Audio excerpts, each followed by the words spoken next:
Like, follow and subscribe at BeamLDN for the latest and exclusive content.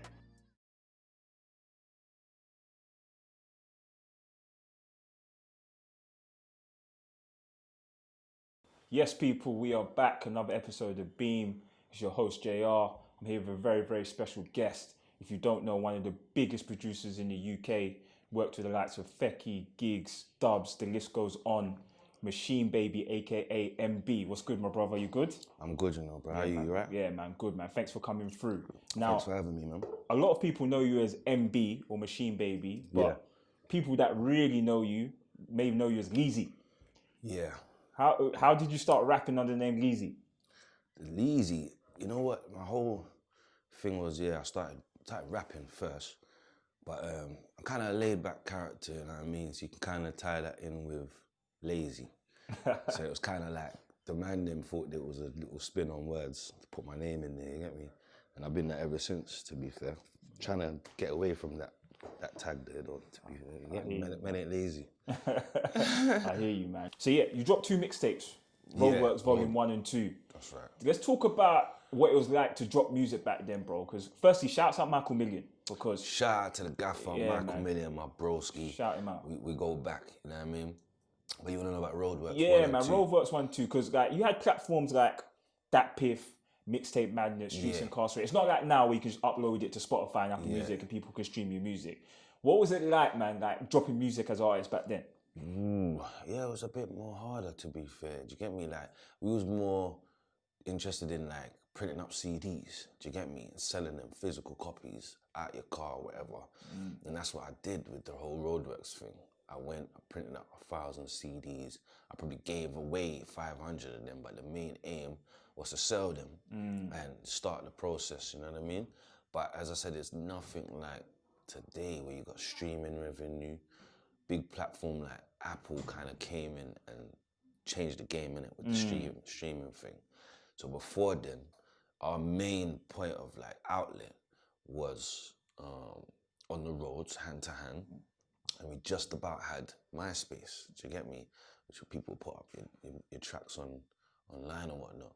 But nothing to like what we have now. You get me, bro? So it was a bit more of a struggle, to be fair. You know what I mean? I did the first one off my own back.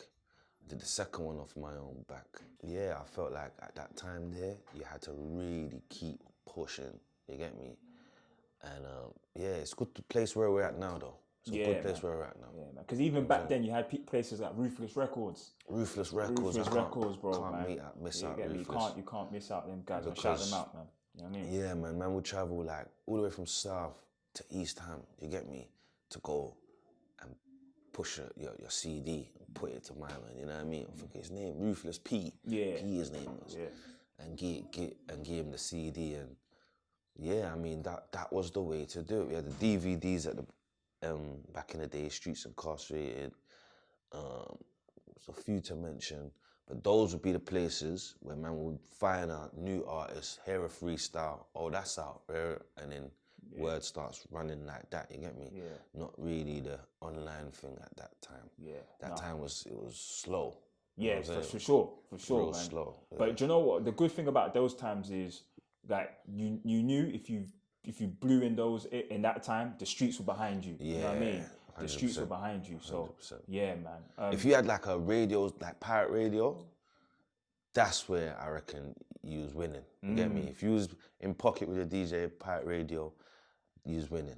Cause I remember I used to hear certain man on pirate radio back then. You get me? It's like Soul Solid. Soul Solid used to start from the pirate radio. The Light FM days, man. The Light FM was supreme. Yeah. And those were that was man's internet, you know, like when man would live call in and that. Yeah, for sure. That was our internet. That was like, you know what I mean? A man tweeting. Yeah. Big up, rare. Put down the phone. That was crazy, but to be fair, that's where we're coming from. Yeah, man. I've been a long way in this, bro. Man. We're gonna get into it, man. We're gonna get into it, man. Day, you know what I mean? For sure. But you've always been producing. But when did you make the transition to start making? Produce. I think it was on my tape, on my Roadworks tape. I did a tune, a freestyle, and I was using a whole heap of like Dre's rhythms. And then I did one song, and it was my beat. Do you get me? And then I was like, you know what? I need to do more of my own production. And like, I like other people's beats and whatnot, but I need to do my own production. These times, I'm not even thinking about releasing it, anybody trying to cease and desist it. I'm just thinking, nah, I need to get on my little wave and create a sound. Remember, I grew up as a DJ. My dad's a DJ, you know what I mean? So I used to hear songs through big speakers and hear what moves the crowd. And I used to feel like, right, I could do that. Do you know what I mean? So being in the studio, writing, rapping and whatnot was an extra chance to, you know, live that out. And that's what I done. Yeah, man. That's what I done. Yeah, man. Straight for it, bro. What was the first big track? Or not even big track, but what was the first track that you produced and like started getting a bit of publicity for you? Like, and who was it for? What little notoriety? Well, I was working with a load of men before, but nothing really got released. Do you get me? Like full on release. I suppose we'd have to go to like, we'd have to fast forward to like 2013 when I started doing stuff with Fekky. You get me? Because like, I didn't even know Fex. I didn't know him at all. Like, I'm from the same, I live in the same area at that time. And he was coming up, you get me? And I heard of this guy, does this bubble band thing. And I saw a freestyle and it was like a day in a life type of thing. I was like, yeah, I like that guy. And then my brethren, he's like, yo, you should send beats to him. Fast forward, narcotics. I said, yeah, send me a folder. I sent him the folder and he just made it happen. You get me? Fex must have heard the songs and that, or the tracks, and then they cut one track called Magic Chef with Joe Black and Blade Brown. Do you get me? So I'm gassed. I'm like, rah, Joe Black, Blade Brown's on my beat. Like, yeah, man, maybe I could do this more. And then he cut another tune, him and some yard man who come down and shot a video for it. That was a banger. That was one of my favourite tunes on the mixtape. He shot that. Yeah. That was on like Come On Then or something. Yeah, Come On Then, yeah, with Who Kid mixed it. That was there we go. So yeah, boom. Those were kind of the first days where I say, raw, tracks are out there. You know what I mean? Like, remember, I had already put out music, but on a spread where like it was going to the outlets. Yeah, who was the outlets at the time? Media Massacre, Hood's Hottest, Dice, and everyone that's about now. Come On Then was out there, do you get me? And it was getting a little traction, making people know that, right, you produce. And I kind of just went with that, bro. You know what I'm saying? Like people start knowing me for beats, innit? So. Yeah, now do you know what? That was a big track on that mixtape. And also, like, you've worked a lot with Fekky, like, since then, you know what I'm saying? And like, you've done, it's mad because looking at the tracks you produce for him, they're different. You know what I'm saying? Like, you might get like a Mad Ting Sad Ting that you produced, but then you might get something like Let It Go. Yeah. You know what I'm saying? So does it help, like, for example, like someone like Fekky, does it help that he's like open to different sounds? Different styles. Yeah, of course it does. Yeah. Because when you got one artist that's just used to one thing, you can only go one way, you get me? When you got artists that's open, and says, right, tell a lie, with Let It Go, I remember specifically, my man said to me, yo, I want to do something and show these people I can rap, you know, the ones there. And I sent him a beat and whatnot, flipping, saying, yo, I feel like I'm rapping on this beat, you get me? And I was like, yeah, man, send me that, let me hear it. And he sent me a verse. I'm like, yeah, that's the pocket. Give him a bit of that, show them a little bit of variation, experiment a little bit with the music, and put it out. And only thing with that one, though, I used a Shakira sample in there. Okay. So the labels wouldn't pick it up because it was too much of a big Shakira sample. Right. Do you get me? So we just let it go on SoundCloud, on YouTube. You know what I mean? But if you listen to that back, you'll hear it. Yeah. Now, thinking about it now, I can hear it in the in the sample still. In terms of Machine Baby, bro, where does that name come from? Like, why do people call me Machine Baby? Ah, man, this story is crazy. Like, basically, Machine, I use Native Instruments Machine, yeah? It's a program, software that I use to program my beats. So I found it in 2011, yeah? I was having a hard time with beats, bro. I was using Logic at the time. yeah, I was using Logic and some PC, you get me? And I needed something new. I had producer's block, like, for a good while, bro. And that's a real thing, yeah, bro. Nearly a year. That's a real thing, like, Bro, I know you nearly a hear about year. it. Nearly a year, I couldn't make beats, like, nothing that I liked, you get me? Yeah. So I started searching around for something new. I thought, right, maybe I need an MPC. Let's go back to Dre levels. So I got an MPC, I bought one, I tried to hook it up with my computer and I was happy and whatever. And I found that I couldn't sync up this MPC with my stuff. You get me? What's going on here? It's problems I didn't know how to deal with. So anyway, I start looking around, and this company called Native Instruments, they're making this thing called Machine. I see Dreddy online, yeah? Okay. Tapping buttons. I see EA Ski online, tapping buttons, talking about this thing. And some next house guy, Mark something. Not House Every Weekend, no, that's David Zowie. Mark Ronson. Mark Ronson. Yeah. Not that, he's a hip hop guy, isn't he? Yeah. He's a house DJ. Okay. He's got the get money, they don't put the Yeah, I know the track. I see my man Yeah. break down that tune on the machine. I said, okay, I'm getting one of them. I'm getting one. So I got one, bro, and then I made like 10 beats, like bam. I said, nah, this thing is crazy. It's just changed up my whole producing thing. Like, I'm a new producer now. Like, remember, I just come from a producer block for like long. And I found this. I'm like, rah, I gotta switch it up. So I switched it up and I started making beats on that. And with that came, rah, change up the name too. You're known for being Leezy as a rapper, innit? The rap thing, I'm not really interested in that right now. Let me just go for the producing thing, switch it up. What's the name gonna be? Well, you got Drummer Boy over there and you got Rare over there.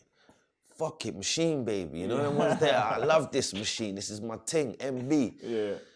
And then, yeah, I just ran with it. Bro, the name's, it's kind of weird still, but like, I've had to like, just being who I am, put the energy into the name, you get me? Because even I remember man paging me like, bro, what the fuck's Machine Baby? Like, what's that?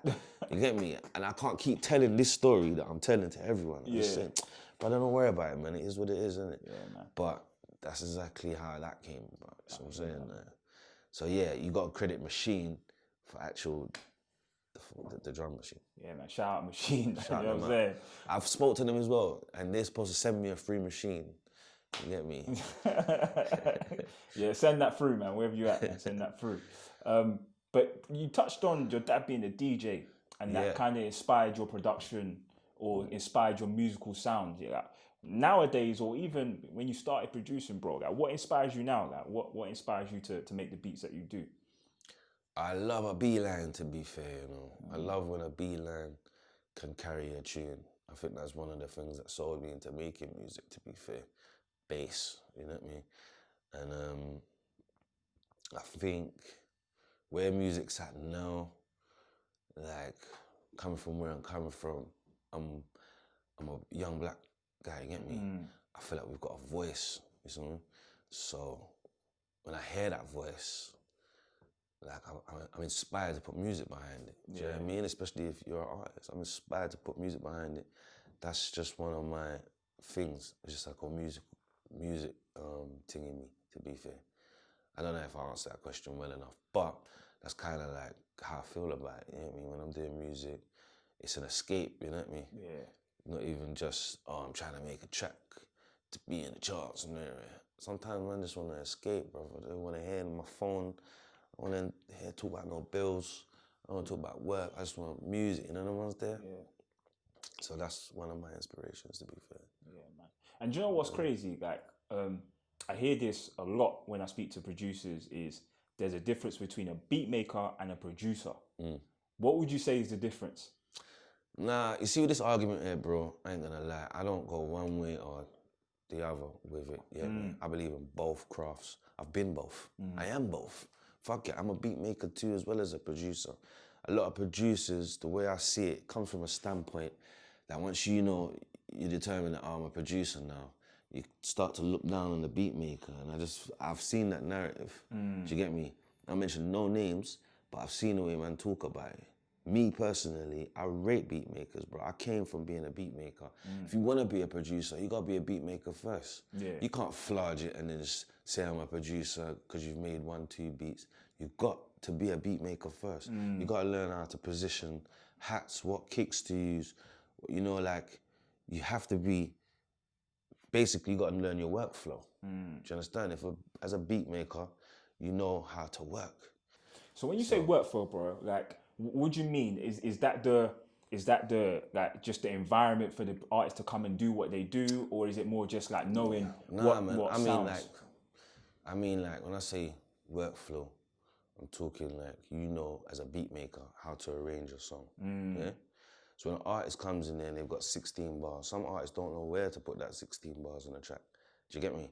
They don't know positioning. Little things, just the simple things that keeps the flow moving in the studio. You have to be a beat maker first to kind of learn it. And past being a beat maker, you gotta be in a studio environment around sound engineers. Do you understand? To know and to you get me, to keep things flowing, bruv. You get me? Like, I can't say I've never been a beat maker. I used to send beats all the time, bruv. Make beats and send them online, and I wouldn't even be a part of the creative process. But that was me learning.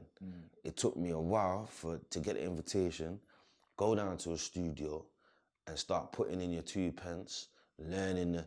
Because remember, they got big fuck off mixers. Yeah, yeah. Do you get me? I had to learn that all you need to do is know one row and you know the whole thing. You get me? Beat maker, you're gonna be in your room. You've never seen those type of things. It's gonna be a bit difficult to navigate. You know, maybe even tell the engineer change the mic or change the position. You know, simple stuff like that. Yeah, man. But yeah, to be fair, my take on a beat maker thing is just as credible as a producer. Because you got some successful beat makers out there sending beats and getting placements. Yeah, man. Do you understand what I'm saying? Yeah, man. So do you know what I mean? It depends on who you speak to, bro. That's always going to be an argument. But like, I rate that. You know what I'm saying? Like, for me personally, I'm not a producer or a beat maker, but you know, I can't tell the difference, bro. I'll be 100% real with you, bro. I can't tell the difference. So yeah, man. I suppose the finished product's the finished product, but you know, like, the whole producer beat maker argument, I don't like the whole thing where a beat maker gets looked down on, like he's any less of a producer. Do you get me? Sometimes he's just in the learning process and get into that bag. You get me? You'll get to that producer stage any minute. But everything's a timing thing, you know what I'm saying? I hear that, bro. I hear that, man. Just want to talk a bit more about the business side of producing. You see what I'm saying? Because a lot of people, and me included, up until I done my research, like, I thought, you know what, you get a producer, you pay them whatever they ask for, and that's it. You see what I'm saying? But there's so much more to, I suppose, producing a beat and getting income from it, bro. So, like, what things do you have to look out for business wise as a producer? Like, what are the type of things you have to take into consideration? Business wise, I suppose if you could get a manager on board, that would be good. Do you get me? If you can get someone that's kind of got your best interest at heart, yeah, and they know what you want to do as a producer is get music out there, get slots and so forth, then you need someone that's kind of in the world, in the industry, so we can pull a few strings. And someone that breaks the ice between you and artists. You see, being in a producer world, yeah, you got to learn the business, 100%. I learned the business by just being in the business. So, for instance, track came out, you got sent over some contracts to sign, you read them, sometimes you sign the wrong things, bro. But you have to learn. You don't have to sign the wrong thing, but I'm saying it's like the best experience sometimes just to live it and learn it, innit? So you never do it again. And with my thing, with the whole business side of it, is, yeah, you have to actually live it. You get me? So I went through putting out a track, realizing, okay, mechanicals means this and publishing means that. But instead of actually like learning it all on your own, as I said, it would be good to get somebody that's close, where you can call a manager, that helps those affairs. Do you get me? We like to stay in a space of just being creative. Do you get me? Another part of it is it gets techie when you start talking numbers to the artist. Yeah. Tracks ain't even finished yet, and you don't want to, as a producer, have to turn around and say, well, you know what, we're here for this though. Yeah. You just want to finish the something and create your product, leave the business side down to a manager.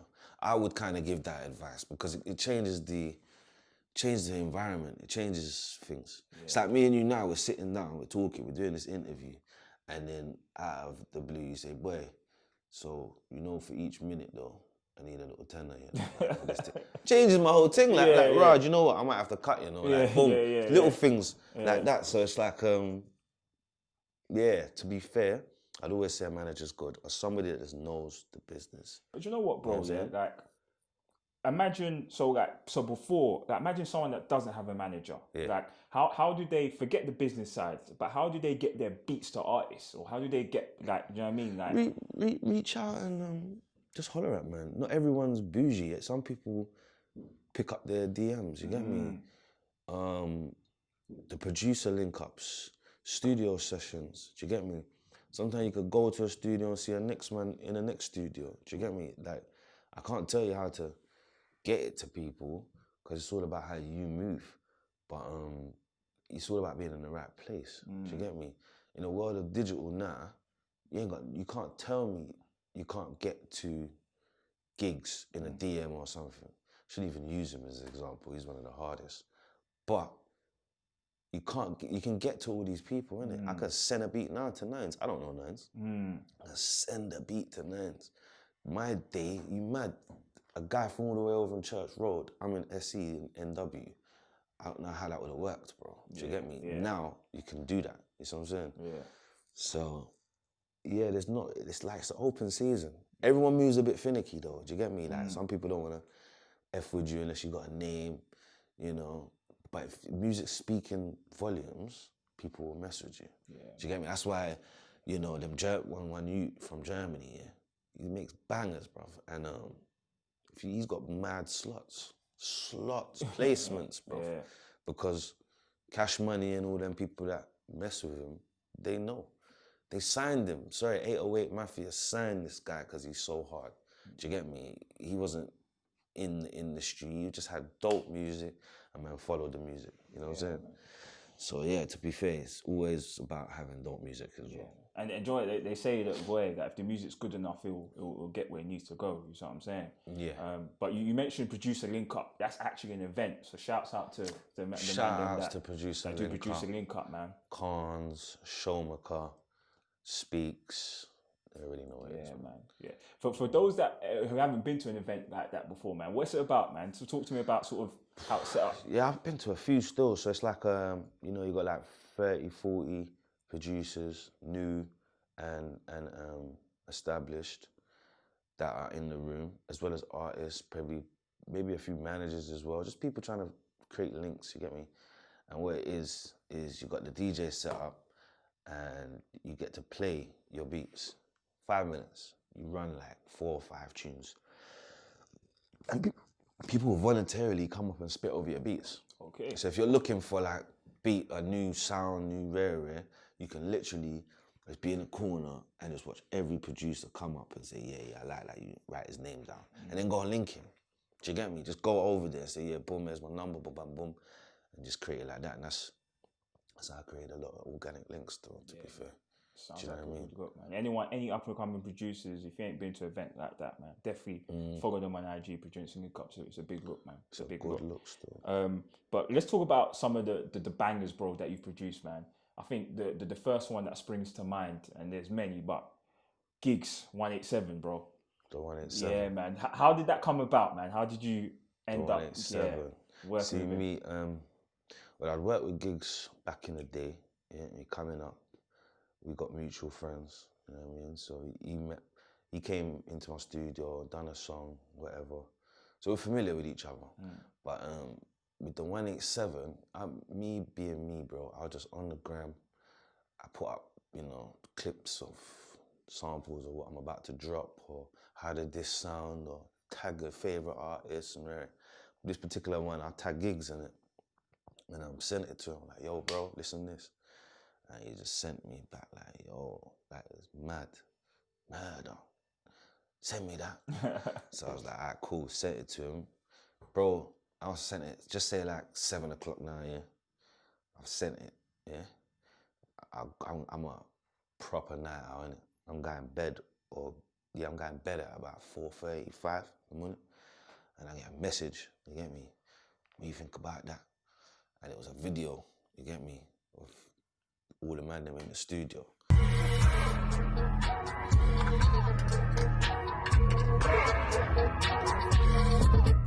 110, 111, 187, 187, 187, 187.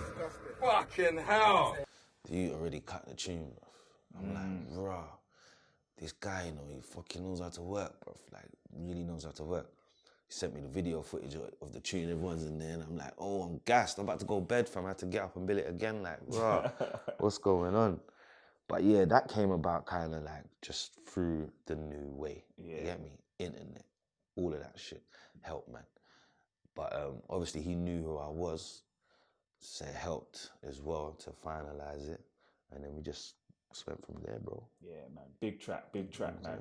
And also, like, one of your latest ones that you produced was Scorcher. Yeah, Scorcher. Yeah, Scorcher. Featuring my logo, body. Shout out to Scorcher, you know. Yeah, man. How did that come about? Again, because, you know what I mean, Scorcher is... I'm trying to even remember, you know. Scorcher's mad cool, though, tell you that. How did that come about? Scorcher's just come home. Yeah, I think he'd just come home. And see me, I'm a man that would just tag, like, even with Skrapz, I did it with Skrapz as well. Cause I know about the pen and I'll be like, yo, welcome home, brother, ready to work when you're ready. I done it with Skrapz and he hollered back at me. And I think I done it with Scorch. I don't know, I'm gonna have to ask him. But I think I done that, like when I said, yo, welcome home, brother, ready to work, you know. And then man's hit me back in the DMs. And he said he was trying to work with me for a little while. I didn't even know, do you get me? Yeah. So it was a good little organic link still, but yeah. They've come to the studio, played them a few beats, they've gone away. And the same thing again, I'm in my studio playing a beat and Scorcher's heard it, oh, send me that, I think I can do something with that. Boom, and that was it, innit? He sent me back a verse, Mo logo on the hook. Like, yeah, man, you're working, bro. Big track, man. You're working. Big track. You know? So as a producer, bro, do you think, like, producers in general should get a bit more credit for some of the work that they do in general, but some of the beats that they make? Like, do you think they should get more credit for it? I mean, yes and no. It depends on what lane that producer's coming out on. Do you get me? Like, I don't really want to start going down that road of, yeah, they should make the producer the main thing or put his name on the artwork, because I've done a lot of checking myself when it comes to that. Do you get me? Like, for instance, a song might have come out here, it's on YouTube, and you know your name ain't in the write-up. Do you get me? Now, whoever's down to the write-up, obviously, you'd have to go to that person. But then I've done stuff like, let me just go and type up Jay-Z's song and see if I see the producer in that one. And then I might not see the producer, and I think, well, do you know what? Am I flipping here? Like, is it me being too, oh yeah, you know, taking my name out or whatever? Or is this just how the thing goes? Now, I've figured if I want to change that and become the, you know, get the credit that I want, whatever, then why not I put the songs out, like Khaled does? Do you get me? Because if Khaled just produced all those songs and never put them together as an album, they would have all went on everyone's single, and you might not have heard that this is a Khaled track, you get me? You know, like, some songs you just, well, I didn't know my man produced that. It's because they didn't go hard on showing everyone that he's the producer. Do you get me? It depends on what narrative or what boots you're trying to fill. Yeah, man. Do you get me? Like, a lot of men are calm with just having the credits on the back of the album. Do you get me? You don't need your name in lights. But now we're moving into a social media, streaming, everything live, reality TV. Everyone want to be a part of the picture. So I'm thinking, do we stay here and say, oh, you know, you need to fight for our rights more in the industry, or do we just create that whole narrative? I think we should just create it. You know, like I feel like what Khaled done is very big. You get me? Like he doesn't even really make beats, but I suppose from a producer's aspect, gathering up artists, put out the song as you, featuring the artist, and get the credit that way. No one can't tell you. There's no complaint. For sure, man. Do you know what I mean? For sure, man. What advice would you give to any up and coming producer, man? What would you say to them? Up and coming producers is to kind of stay true to yourself, experiment as much as you can with sounds. Do you get me? Right now, it's about having your own sound, to be fair. Now I feel like everyone's using the same kit, same snares, and if you can get out of that box and create that new sound, then you're winning. Yeah, another thing is to network as much as possible. So to get out there, do you get me? Can't do everything from the confines of your bedroom. You need to meet people. You need to let people know that, yeah, I'm out here. You need to let people know that you're workable, you know? Like you can work. Stick to your word, which is hard sometimes. But yeah, to be fair, I suppose those are the only gems I can give. Yeah, man. You know? No doubt, man. So in terms of, is there any producers or artists that you haven't worked with? Because you worked with everyone, bro. But is there anyone else that you want to work with? I ain't worked with everyone. There's bare people I want to work with still. Producer-wise, there's a little guy, Little Dots. I met him, yeah? He's a drill producer. I'd love to make a beat with him. You got the Brigade, you know, got Ian and MK, The Plug. Proper talented set of producers. I like to work with them. To be fair, American-wise, just bring me to Kanye's office. We'll definitely do a thing, you know. Bring me to 808 Mafia. Definitely do a thing, you know. Cash Money AP. There's a whole load of them, bro. You know what I mean? But yeah, to be fair, yeah, that's about it. To be fair. What's next for you, bro, man? What are you working on currently? What projects you got coming up? I know you can't probably give too much away, man, but yeah, what's coming up for you? There's a few things still. I got a project with Fekky that I'm looking to drop. This is gonna be my project though, so it's more gonna be me writing the songs and trying to get the artist to conform to that style. Do you get me? It's an experiment. But yeah, it's that. I got Scorcher's album's dropping. Probably got like 3 slots on there, maybe 4. Skrapz' situation's a bit hanging in the balance, but we're working hard. Obviously, when he comes home, we can wrap up some stuff. I got my sister to be, or she's not really part of the group no more, but Taylor is a solo singer. She's doing good stuff with some writing camps. I'm just providing them the beats, as well as a load of projects, independent projects that are dropping. I might just have my hands involved in. Those are like the main things that I'm working on right now. Yeah. You know what I mean? Well, bro, listen, man, it's been a pleasure speaking to you, man. So, yeah, man, I'm gonna lie, it's been big, man. Where can people reach out to you? Where can people find your beats? The beats, I've got a beat store, so you can go on beatstars.com/Machine Baby. You can find my beats there. Or my main place where you can get me is on Instagram. So I'd be Machine Baby Official. Yeah, so Instagram.com/Machine Baby Official. Yeah, that's me. Thank you, my bro. That's me, man.